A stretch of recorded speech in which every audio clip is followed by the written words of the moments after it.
Kerala state service pensioners association 41ാം ജില്ലാ സമ്മേളനം ജനുവരി 6-7 തീയതികളിൽ ഗുരുവായൂർ ഇന്ദിരാഗാന്ധി ടൗൺ ഹാളിൽ നടക്കും.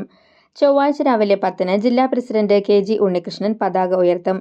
ഡി.സി.സി സെക്രട്ടറി അഡ്വ. ടി.എസ്. അജിത് ഉദ്ഘാടനം നിർവഹിക്കും. വൈകിട്ട് 4-ന് മഞ്ജുളാൽ പരിസരത്ത് ചേരുന്ന പൊതുയോഗം സംസ്ഥാന സെക്രട്ടറി ടി.എം. കുഞ്ഞിമൊയ്തീൻ ഉദ്ഘാടനം ചെയ്യും. ബുധനാഴ്ച രാവിലെ പ്രകടനത്തിന് ശേഷം നടക്കുന്ന യോഗം കെ.പി.സി.സി വൈസ് പ്രസിഡന്റ് വി.ടി. ബൽറാം ഉദ്ഘാടനം ചെയ്യും. ഡി.സി.സി പ്രസിഡന്റ് അഡ്വ. ജോസഫ് ടാജറ്റ് മുഖ്യപ്രഭാഷണം നിർവഹിക്കും. 11:30-ന് പ്രതിനിധി സമ്മേളനം സംസ്ഥാന പ്രസിഡന്റ് എം.പി. വേലായുധൻ ഉദ്ഘാടനം ചെയ്യും. ഉച്ചയ്ക്ക് ശേഷം ചേരുന്ന വനിതാ സമ്മേളനം തൃശൂർ മേയർ ഡോ. നിജി ജസ്റ്റിൻ ഉദ്ഘാടനം ചെയ്യും. വനിതാ ഫോറം സംസ്ഥാന സെക്രട്ടറി കെ. സരോജിനി മുഖ്യപ്രഭാഷണം നിർവഹിക്കും.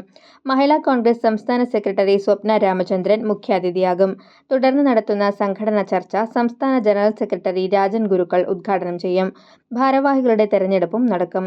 ഗുരുവായൂരിൽ നടന്ന വാർത്താ സമ്മേളനത്തിൽ ജില്ലാ president K G. Unnikrishnan, secretary Davis Stephen, convener M F. Joy, joint convener V K. Jayarajan, publicity convener C G. Raphael എന്നിവർ പങ്കെടുത്തു.